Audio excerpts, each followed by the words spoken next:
예, 오늘은 어린이 주일입니다. 이 어린이 주일에 특별히 오늘은 유아 세례식을 겸해서 시간 여러분들과 같이 함께 은혜를 나누고자 합니다. 자, 오늘 말씀은 우리 어린 딸을 둔 가정의 이야기로 말씀을 시작하려고 합니다. 어느 가정에 어린 딸이 이제 엄마가 아파서 누워있는 어느 날 굉장히 마음에 무거운 책임감을 느꼈나 봅니다. 그래서 엄마가 빨리 병에서 회복되기를 바라서 엄마를 위해서 뭔가 본인이 할 수 있는 게 뭐가 있을까 생각을 하다가 예전에 아빠가 아팠을 때 엄마가 하던 일이 생각이 났습니다.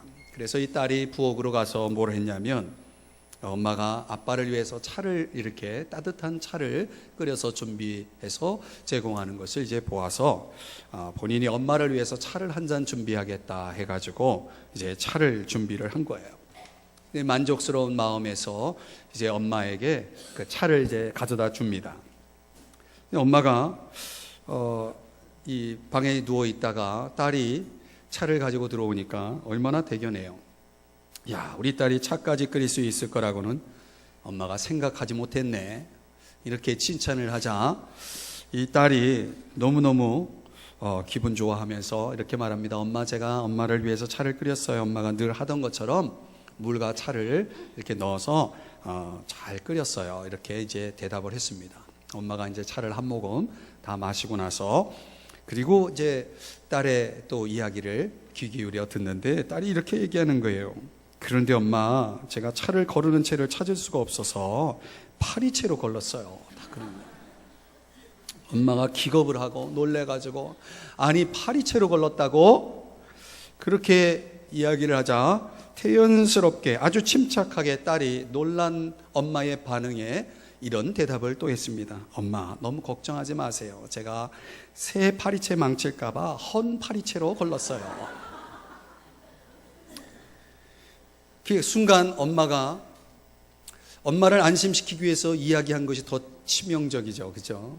이 헌 파리채, 생각만 해도 끔찍한 그 파리채로 차를 걸렀다는 이야기에 그 차를 마신 것도 그렇고, 지금 이 상황에서 딸에게 위생을 가르쳐야 할지 아니면 엄마를 위해서, 엄마의 회복을 위해서 그 어린 딸이 차를 만들어 가지고 온 그 노력에 감사를 표현해야 할지 엄마가 잠시 고민에 빠졌다는 거예요.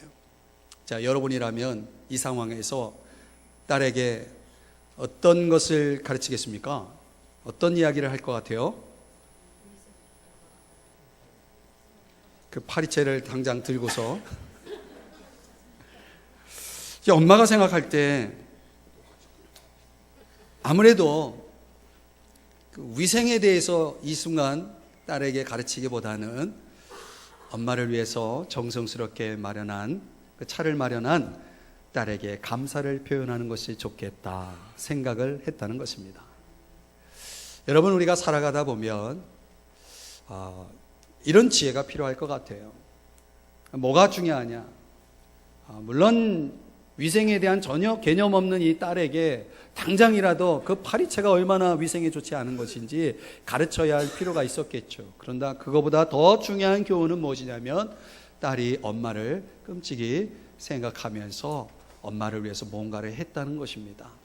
그래서 우리가 살아가다 보면 무엇이 더 중요한지를 늘 생각하면서 지혜를 발휘할 필요가 있는 거죠. 결정적인 순간에 우리가 지혜롭게 행동하지 못해서 우리의 자녀들에게 안 좋은 영향을 끼치고 아이들에게 깊은 상처를 던져줄 때가 있어요. 근데 어린이 주일을 맞이해서 과연 우리의 자녀들에게 과연 우리 부모님들은 얼마나 지혜로운가, 우리의 아이들에게 도대체 어떤 삶의 교훈들을 가르치면서 살아가고 있는가를 한번 생각해 보았으면 좋겠습니다. 이런 이야기가 있어요. 또 일기예보가 요즘은 잘 맞죠. 오늘도 비가 온다라는 예보대로 비가 왔는데요. 어느 날 한 청년이 이제 일기예보에는 비가 없다라고 예보가 되었는데 갑자기 비가 내려서 비를 피하기 위해서 한 건물 처마 밑으로 이제 피신을 해서 비가 이제 그치기를 기다립니다. 그런데 역시 예보를 듣지 못하고 예상하지 못하고 우산을 챙기지 못한 분들이 비를 갑작스럽게 내리는 그 비를 피하기 위해서 그 청년이 비를 피하기 위해서 서 있던 처마 밑으로 한 할아버지가 들어옵니다. 그리고 얼마 안 있다가 또 어느 아주머니가 또 들어와요.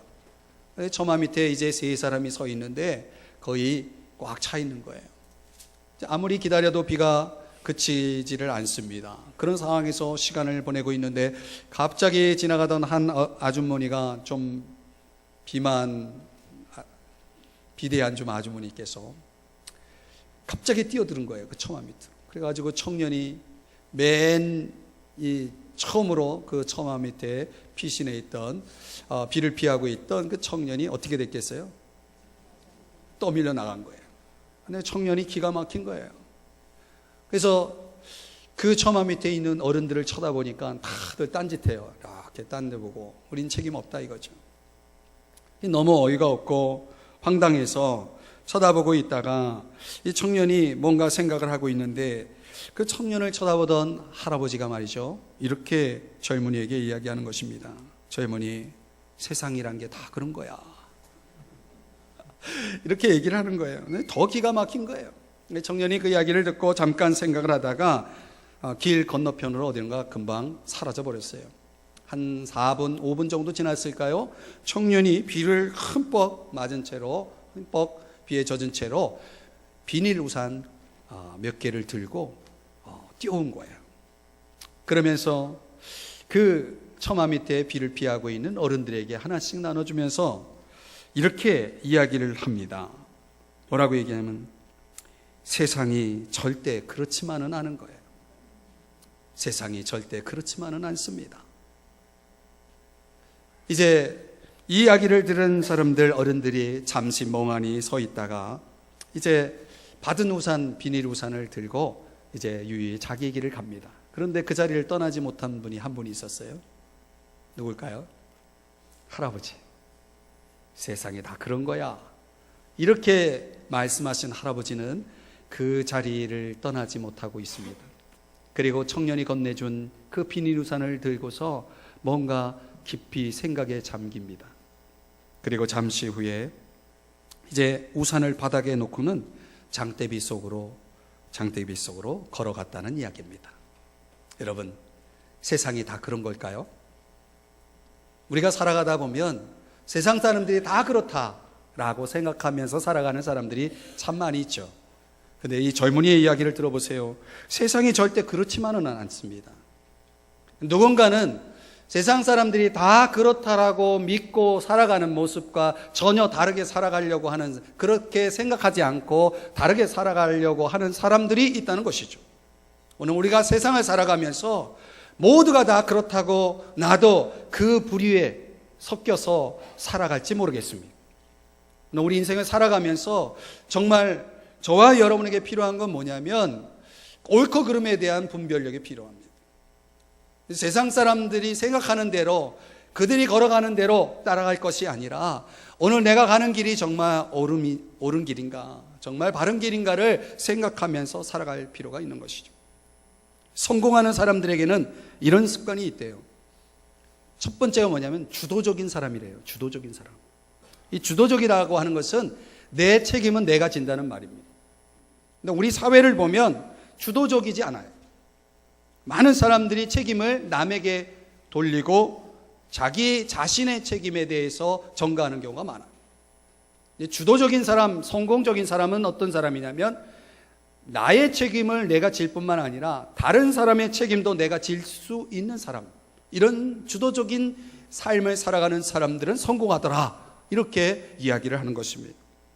오늘 우리가 생각해 볼 때에 이 세상이 다 그런 거야 라고 생각하며 살아가는 사람들은 그런 면에서 이런 성공적인 인생을 살아감에 있어서 제외되는 사람들이 많습니다.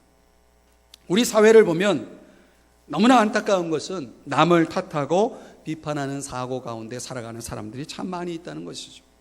우리 사회가 아무도 책임지려고 하는 사람은 없고 그저 문제를 지적하고 비판하고 그런 판단하는 그런 사람들로 가득 차 있다라고 하는 것이 우리의 삶의 현실이 참 각박할 수밖에 없는 현실이라는 것을 보여준다고 생각이 됩니다. 자, 저는 오늘 이런 사회 속에 살아가는 저와 여러분들에게 매우 중요한 교훈을 던져주는 오늘 로마서 2장의 말씀을 여러분들과 같이 묵상하면서 그런 차원에서 한번 우리 자신들의 삶을 한번 돌아보는 그런 시간이 되었으면 좋겠다. 아니, 어쩌면 부모로서 우리 자녀들에게 나의 모습은 어떠한가를 한번 돌아볼 수 있는 그런 차원의 이 어린이 주일에 합당한 생각해 볼 만한 귀한 말씀을 오늘 본문이 다루고 있습니다. 자, 오늘 성경 2장 1절을 한번 보시겠습니다. 2장 1절. 자, 2장 1절을 보시면 거기에 어떻게 말씀이 시작되냐면, 그러므로 남을 뭐 하는 사람아? 예, 판단하는 사람아. 누구를 판단해요? 남을 판단해요. 여기 남이라는 단어를 주목해 보세요. 근데 가만히 보면 사람들이 남에 대해서 참 냉정해요. 그죠? 관계 중심적인 그런 사회 구조, 문화 구조 속에 살아가는 우리 사회는 더더욱 나와 같으냐, 나와 상관이 있느냐 없느냐에 따라서 우리는 굉장히 태도가 달라지는 경우가 많이 있습니다. 남을 판단한다. 이거 얼마나 쉬운 일입니까? 그렇죠? 남에 대해서 얼마나 이야기하기를 좋아합니까? 이러쿵저러쿵 말들을 많이 하죠. 주로 어떤 얘기예요? 판단하는 이야기죠. 그런데 여러분, 가만히 보면 남을 판단하는 사람들의 사고 속에는 뭐가 있냐면 내가 너보다 낫다는 거죠. 그들의 잘잘못을 따지고 분별하는 그런 차원보다는 내가 너보다 도덕적으로 우월하다는 얘기죠. 그럴 때 그런 사람이 남을 판단할 수 있겠죠. 스스로 그렇게 생각하는 겁니다. 도덕적인 우월 의식을 가진 사람들이 그런 경우가 많이 있습니다. 우리가 로마서 1장 18절에서 32절까지 말씀을 살펴보면서 아주 도덕적으로 문란하고 아주 타락한 그런 사람들의 삶의 행태에 대해서 주의 목록에 대해서 우리가 살펴봤어요. 그런 사람들에 비하면 훨씬 나는 더 도덕적이고 더 양심적이고 더 올바르게 살아가고 있다라고 생각하는 사람들은 어떤 측면에서 보면 그런 사람들은 바로 이 로마서 1장에 소개하는 이런 사람들을 보면서 뭐예요? 판단한다는 거죠. 인간이 아니다 말이죠. 이런 식으로 우리가 이야기할 때가 많이 있습니다. 그런데 로마서 2장 1절을 다시 한번 보십니다.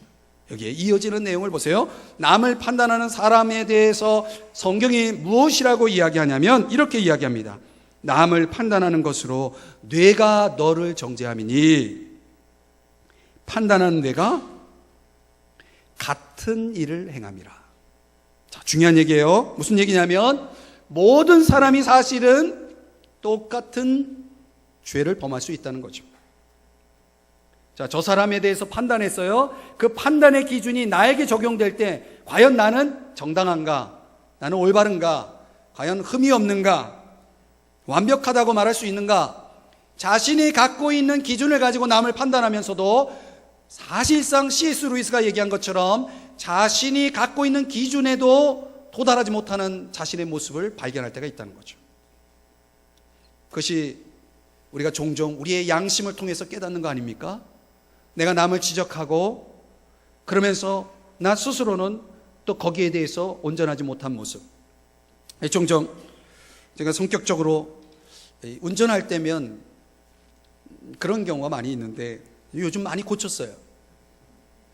제가 이제 운전할 때 남이 끼어드는 걸 제가 잘 용납을 못합니다. 이 끼어드는 차량 보면 막 화가 납니다. 왜 차선을 안 지키냐 말이지. 그러면서 화를 냅니다. 그런데 종종 저는 끼어들기를 합니다. 그 뒤에서 빵빵대요. 그러면 제가 뭐라 그래요? 참 사람이 째째하게 말이야. 끼어드는 거 가지고 저런다고. 그러면서 제 스스로를 위로하고 또 끼어들기를 싫어하는 그들을 뭐합니까? 판단합니다. 자기는 끼어드는 거 싫어하면서 자기가 끼어들 때는 아주 관용하고 있는 그런 자신의 모습, 이런 것들, 여러분 일상 속에서 우리가 한 가지 예를 드는 거지만 이런 경우가 참 많이 있어요. 똑같은 죄를 범할 수 있다는 사실 앞에 사실 우리는 남을 판단할 자격이 없다, 이런 얘기죠. 오늘 성경 본문 2장 2절에 보면 더 중요한 것은 뭐냐면 이런 일을 행하는 자에게, 이런 일이라는 거 하는 것은 남을 판단하는 일, 남을 판단하는 일을 하는 사람에게 뭐냐? 하나님의 심판이 있다는 것입니다. 자, 고개를 드시고 저를 보세요. 한 분이 좋고 계셔요. 그래서 제가 고개를 들라고 그랬어요. 중요한 얘기입니다. 하나님의 말씀은 귀로 들려오는 게 아니라 눈으로 들어갑니다. 그래서 눈을 뜨셔야 됩니다. 이런 일을 행하는 자에게 하나님의 심판이 있다. 오늘 성경 2장 2절에 그렇게 말씀하고 있습니다. 사람들은요, 남을 판단하고 살지만 중요한 것은 나를 판단하신 분이 또 있다는 거예요. 내가 남을 판단할 수는 있겠지만 나를 판단하신 분이 누구예요? 하나님이 있다는 것입니다. 하나님이 살아계시다는 거예요. 자, 그렇다면 오늘 성경에서 우리가 그런 우리의 삶의 모습을 보면서 과연 하나님께서 우리를 어떻게 판단하실까? 어떤 기준으로 판단하실까? 그 기준이 뭘까? 오늘 성경은 크게 세 가지를 제시해 주고 있습니다. 첫 번째는 한번 따라 하십시다. 진리대로. 자, 오늘 2절의 말씀에 보시면 하나님의 심판이 진리대로 되는 줄 이렇게 말씀하고 있죠. 하나님의 심판이 무엇대로요? 진리대로입니다. 하나님의 판단에 대해서 4절 말씀을 보시면요, 세 가지 속성을 소개하고 있습니다. 하나님은요, 인자하시고 용납하시고 길이 참으시는 과정을 통해서 진리대로 판단하신다, 이렇게 말씀하고 있습니다. 하나님께서는 당장의 감정을 드러내지 않으시고 하나님의 방법과 정한 시간까지 참으시는 진리의 판단을 내리신다는 거예요. 그래서 하나님의 판단은 하나님이 말씀하신 그 진리를 근거로 하는 그런 판단이라고 성경이 말씀하고 있어요. 치우침이 없는 거죠. 분명한 기준이 있는 거죠. 그런데 엄마 아빠들이 종종 우리 아이들에게 기준이 없어요. 기준이 없는 그런 판단을 가지고 자녀들을 자꾸 재면은 자녀들이 도덕적으로 굉장히 혼란스러워해요. 근데 인간의 판단은 가만히 보면 감정적이고 즉흥적일 때가 많이 있어요. 그러니까 이 머리로 이성적으로 판단하기 전에 뭐가 앞서요? 우리 안에 있는 감정이 자꾸 앞서요. 그렇죠? 그러다 보면 폭발하지 않아도 될 일을 폭발할 때가 많이 있죠. 상당히 이해타산적인 판단이 많아요. 이건 또 감정적인 거죠. 저 사람과 나와 좋은 관계 속에 있을 때는 뭐든지 용납할 수 있지만 조금이나마 남이라고 생각할 때는 아주 냉정하게 냉혹하게 판단을 내리고 상대방에 대해서 지적하는 경우가 많이 있습니다. 우리가 생각해 볼 때 마치 그리스 신화에 나오는 이런 프로크투스테스라고 하는 인물에 대해서 여러분 거기에 보면은 그 신화에 나오는 이 프로크투스테스가 어떤 일을 하냐면 철침대를 만들어 놓고 오고 가는 이 아테네로 향하는 이 길목에다 철침대를 깔아놓고 오고 가는 사람들 거기다 누워서 길면 잘라버리고 짧으면 두들겨가지고 늘려가지고 그리고 죽여버리는 이런 신화의 이야기가 나오죠. 마치 우리가 사람들이 안 그런 것 같지만 사실상 그런 철침대를 다 가지고 있는 거죠. 짧으면 늘려야 되고 길면 잘라내야 되는 어떤 그런 차원에서의 그런 감정적인 즉흥적인 그런 주관적인 판단을 가지고 살아가다 보면 객관성이 부족해지고 그러다 보면 더욱더 설득력도 없고 그리고 사람들에게 있어서 상당한 혼란에 빠지게 만드는 것이죠. 근데 하나님은 그런 판단이 아니고 진리의 판단이다. 우리가 그런 차원에서 저와 여러분이 적어도 하나님의 진리의 판단을 배울 수 있다면 하나님의 말씀에 근거해서 자녀들을 대하고 또 다른 사람들을 대하고 우리 인생을 살아갈 수 있다면 우리는 훨씬 더 굉장히 이성적이면서 그러면서 올바로 판단하고 올바로 생활할 수 있는 그런 삶이 되는 것이죠. 자, 하나님의 판단은 진리대로의 판단이라는 사실을 잊지 말아요. 두 번째는요, 하나님의 판단은 따라 하십시다. 행위대로. 오늘 6절의 말씀에 보면 각 사람에게 그 행한 대로 보응하시되 이렇게 말씀하고 있습니다. 여러분 사람들의 행동을 가만히 들여다보시면요, 그 행동 속에는 뭐가 따라오냐면 교부 크리소스톰이 지적한 것처럼 부주의함이 있다는 것이에요. 종종 사람들은 자기의 행동에 대해서 이렇게 말하죠. 내가 의도한 것이 아니다. 내 생각은 그게 아니었다. 이런 식으로 말하는 사람들이 있어요. 사실상 크리소스톰의 이야기대로라면은 그거는 사실이 아니에요. 모든 인간의 행동은 자발적이라는 거죠. 모든 인간의 행동은 선택적이라는 거죠.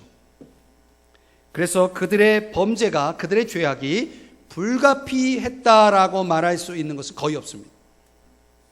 잠언 24장 12절의 말씀에 보면요, 이런 말씀이 나와요. 제가 읽어드릴게요. 뇌가 말하기를 나는 그것을 알지 못하였나라 할지라도 마음을 저울질하시는 이가 어찌 통찰하지 못하시겠으며 내 영혼을 지키시는 이가 어찌 알지 못하시겠느냐. 그가 각 사람의 행위대로 보응하시리라. 그러니까 하나님이 마음을 저울질해 볼 때 과연 난 그때 잘 몰랐다, 내가 몰라서 그랬다, 이건 사실 맞지 않는다는 얘기죠. 하나님의 평가 기준에 의하면, 하나님의 분석에 의하면 그것은 사실이 아니라는 것이죠. 그런데 하나님 판단이 어떤 차원에서는 분명한 그분의 인격을 기초로 해서 행위대로 이루어진다는 것이에요. 그런데 사람들의 판단은 행위대로라기보다는 외모대로의 판단이 많습니다. 유대인들은요, 외모대로의 판단을 가지고 있는 사람들이었어요. 그들은 두 가지가 있었어요. 하나는 율법이고 또 하나는 하나님과의 교제가 있었어요. 즉 하나님을 아는 거죠. 그리고 하나님의 말씀인 율법을 가지고 있죠. 자, 그런데 그들은 그 두 가지를 갖고 있는 사람들은 무조건 하나님이 받으신다라고 생각했어요. 하나님이 인정해 주신다라고 생각했다는 거예요. 그게 외모대로의 판단이에요. 자, 이것을 우리 신자들의 문제로 적용해 보면 이렇습니다. 여러분들이 성경책이 있어요. 그리고 이렇게 주일날 여러분들이 성경 말씀을 듣고 있어요. 하나님 앞에 예배를 드려요. 자, 그렇다면 여러분이 성경을 가지고 있다는 사실 때문에, 여러분이 하나님 앞에 예배 드리고 있기 때문에 하나님이 그래 너는 됐어 라고 인정하실까요? 하나님의 판단은 행위대로의 판단이라는 사실을 기억하세요. 다시 말하면 우리가 성경을 가지고 있어도 또 하나님 앞에 예배를 드리고 있어도 성경대로 살지 않으면 예배 이후에 정말 합당한 삶을 살지 않는다라고 한다면 하나님이 인정할 수 없다는 거예요. 그래서 현대 신자들의 문제에 대해서 어떤 분은 이렇게 풍자를 합니다. 귀만 있고 손발은 없는 신자. 한번 따라 하십시다. 귀만 있고 손발은 없는 신자. 한번 손발이 있나 한번 보세요. 여러분, 열심히 우리가 듣지만 그렇게 사는 것은 별개의 차이예요. 뭐예요? 교양 과목을 수강하는 것과 교양을 가지고 사는 것은 다른 문제죠. 그러니까 하나님이 야, 너 교양 과목 수강했으니까 너 교양이 있어, 이렇게 인정하지 않는다는 거예요. 교양이 있게 살아야 교양이 있는 사람이죠. 우리가 말씀을 듣는 분위기 속에 산다고 해가지고 착각하지 마세요. 내가 듣고 아는 것이 내 삶의 수준이 아니라는 것이에요. 그러니까 우리 그런 외식적인 모습이 부모와 자녀와의 관계 속에서 갈등을 빚기도 해요. 부모들이 알고 있는 지식과 삶의 경륜들이 아이들에게 교훈되어질 때 아이들이 설득이 잘 안 돼요. 왜 안 돼요? 부모들이 말하는 것과 부모들이 살아가는 삶이 다르기 때문에 그래요. 그러니까 아이들은 뭘 보고 배워요? 왜 시치미를 떼세요? 알잖아요. 아이들이 뭘 보고 배워요? 부모님들의 삶을 보고 배우는 거죠. 사랑하는 여러분, 하나님의 판단이 그렇다는 거예요. 하나님이 우리가 이렇게 하나님 앞에 성경을 가지고 있고 말씀을 듣고 있고 그래 너 참 잘한다, 너 참 착하다, 내가 널 인정한다, 이렇게 하나님 보시지 않는다니까요. 하나님은 저와 여러분이 들은 대로 응답하고 들은 대로 살아가고 있는지를 주목해 보고 있다는 것이에요. 그 행위대로 심판하신다는 것입니다. 판단하신다는 것입니다. 그래서 성경이 뭐라고 말씀합니까? 주여 주여 하는 자마다 다 천국에 들어가지 않는다. 주여 주여 하는 자가 천국에 들어가는 것이 아니라 하나님의 뜻대로 행하는 자라야 들어간다, 이렇게 말씀하고 있는 거예요. 행함이 있어야 되는 것입니다. 그러나 여러분, 그 행함이 얼마나 완벽하면 하나님이 인정해 주실까요? 중요한 것은요, 여기서 강조하고 있는 것은 우리의 행함이 완벽해야 구원을 받는다라고 하는 그런 강조점보다는 다른 차원이에요. 하나님의 판단은 행위대로라고 하는 것입니다. 그러므로 저와 여러분은 늘 하나님 앞에서 내가 알고 있는 지식, 영적인 지식, 말씀의 지식, 내가 알고 있는 하나님, 그것이 중요한 것이 아니라 그 하나님 앞에 내가 얼마나 말씀대로 살고 있느냐라고 하는 나의 삶의 모습을 돌아보는 것이 중요하다는 것입니다. 세 번째로는요, 하나님의 판단은 받은 빚대로입니다. 한번 따라 하십시다. 받은 빚대로. 여기 빚이라고 하는 단어는 치읓입니다. 치읓.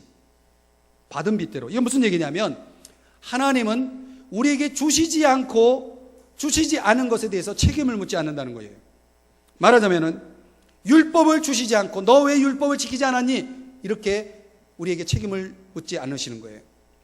그러면 여러분, 하나님이 율법을 주신 사람에게는 너 왜 율법을 지키지 않았느냐? 이렇게 책임을 물으신다는 거예요. 반대로 율법을 주시지 않았어요. 누가? 하나님이 어떤 사람에게는 아직도 하나님 말씀을 모르고 살아가는 사람들이 있습니다. 하나님은 그들에게 무엇을 주셨을까요? 오늘 성경 14절에 보면 본성을 주셨다 이렇게 말하고 있고 15절에서는 양심을 주셨다. 여러분, 하나님은 주신 것을 가지고 그것을 기준으로 해서 우리에게 책임을 묻는다는 것입니다. 그렇다면 하나님이 양심을 주신 사람들, 어떤 청년들이 저에게 그런 질문을 해요. 이순신 장군이 구원을 받습니까? 안 받습니까? 걱정하지 마세요. 이순신 장군 걱정할 거 없어요. 우리 자신을 걱정해야 돼요. 이순신 장군에게 하나님이 주신 것을 기준으로 해서 하나님이 구원을 심판하실 거예요. 하나님의 심판은 받은 빚대로입니다.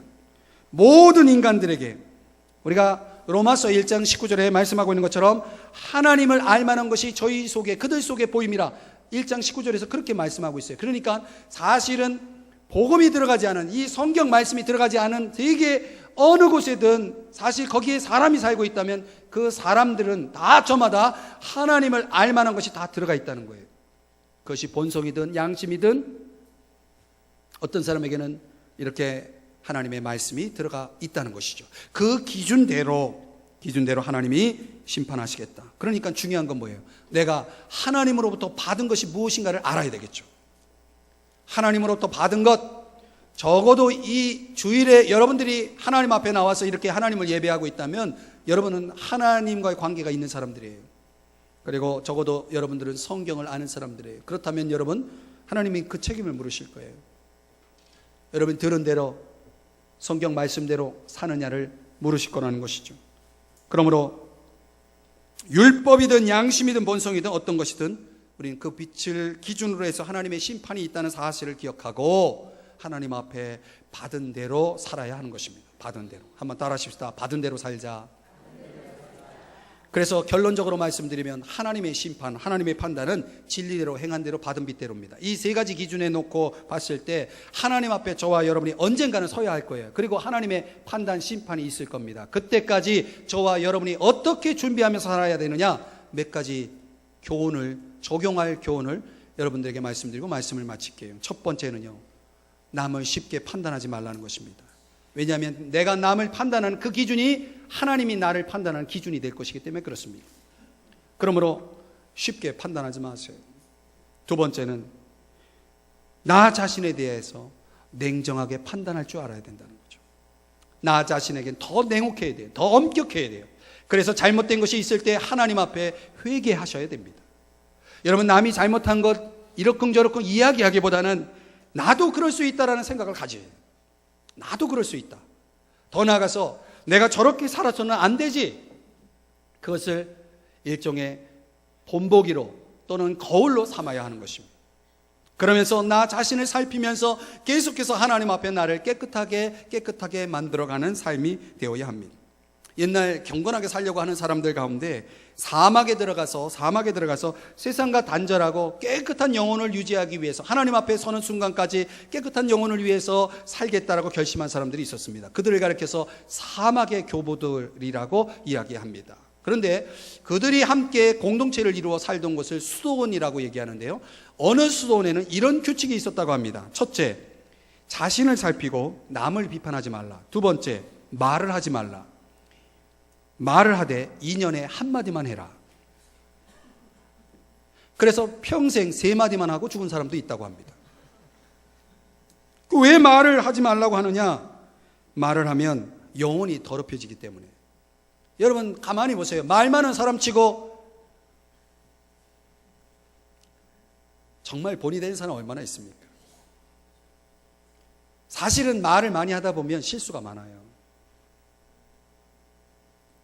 그래서 이 수도원의 규칙은 2년에 한마디만 하되 모든 문제는 묵상과 기도로 풀어라. 묵상과 기도로 풀어라. 하고 싶다면, 말하고 싶다면 기도로 풀어라. 하나님 앞에 기도하라. 그래서 하나님께 맡기며 살라라고 그렇게 규칙을 정해놨다고 그래요. 저는 그 사막의 교보들이 가지고 있었던 이 규칙이 오늘날 현대를 살아가는 우리들에게도 사실 필요하다. 그렇다고 2년에 한마디 하면 큰일 나겠죠. 그러나 여기서 강조하고 있는 중요한 가르침이 뭡니까? 교훈이 뭐겠어요? 그만큼 말을 조심하라는 얘기겠죠. 말하기보다는 하나님과의 말씀에 대한 묵상과 기도를 통해서 우리 인생의 문제를 풀어가야 돼요. 말로 문제를 풀려고 할 때에 사실은 말이 문제를 더 크게 일으킬 때가 많이 있어요. 부부지간에도 부모와 자식 간에도. 여러분 내가 얼마나 말을 잘하면 상대방이 설득이 될까요? 사실은 말로 설득되는 경우는 거의 없어요. 저만 그렇게 생각하나요? 여러분 가만히 생각해 보세요. 말을 해서 대화해가지고 풀어질 것 같으면 그건 문제도 아니에요. 근데 대부분의 문제를 말로 풀려고 하다가 오히려 문제가 더 커져서 더 심각해지는 경우가 많이 있다. 저는 그런 차원에서 우리의 삶에 있어서는 언어를 어떻게 사용하느냐도 사실 중요하겠지만 더 중요한 것은 묵상과 기도라고 하는 영역을 키워나가는 것이 더 중요해요. 그래서 영성신학자 케네스 리치라고 하는 사람이 성숙한 그리스도인을 이렇게 정의했습니다. 성숙한 그리스도인은 실천의 사람이다. 실천의 사람은 말을 많이 하지 않는다. 참으로 잘 믿는 사람은 말이 없다. 조용히 실천하고 조용히 봉사한다. 그리고 거룩한 생활을 한다. 사랑을 통해서. 그리고 분별의식을 갖는다. 나 자신에 대해서 철저하게 분별의식을 갖고 살아간다. 그래서 나 자신의 페이스를 계속해서 페이스를 잘 유지해 나가는 그런 사람들을 성숙한 그리스도인이다. 이 케네스 리치가 그렇게 정의를 내렸어요. 저는 그의 정의가 매우 우리들에게 중요한 교훈을 준다고 봅니다. 그런 차원에서 오늘 과연 우리는 우리의 삶 속에 남을 판단하고 살아가는 그런 삶이 아니라 나 자신을 올바로 판단하고 분별하고 살아가는 그런 자기겸비의 삶이 더 중요하다는 사실을 오늘 교훈해 준다는 것입니다. 그것이 오늘 저와 여러분이 하나님 앞에 설 때 필요한 중요한 신앙의 자세라는 것이죠. 가장 결정적인 세 번째는 주 예수를 믿으라는 것입니다. 여러분 우리가 아무리 하나님 앞에 완전하게 살아간다 하더라도 하나님 앞에 의롭다함을 얻을 수 있는 그 수준까지는 우리는 이룰 수 없어요. 그래서 주 예수를 믿어야 하는 것입니다. 우리에게 구세주이신 예수 그리스도가 필요한 이유는 저와 여러분이 완전할 수 없기 때문에 그래요. 완전할 수 없다는 것은 그것은 곧 우리가 죄인이라는 사실입니다. 우리가 죄인이라는 사실은 우리는 거룩하신 하나님 앞에 설 수 없다는 사실입니다. 그러므로 하나님 앞에 서기 위해서 저와 여러분에게 필요한 것은 하나님이 우리에게 제시한 가장 최종적이고 궁극적인 기준은 뭐냐? 바로 예수 그리스도인 것입니다. 그분의 십자가와 부활이라는 이 복음의 사실이 저와 여러분을 판단하는 최종적인 기준이 된다는 사실을 기억하고 오늘 저와 여러분의 마음속에 아직도 예수 그리스도가 함께하지 않는다면 여러분의 마음속에 그분을 모셔드리시기 바랍니다.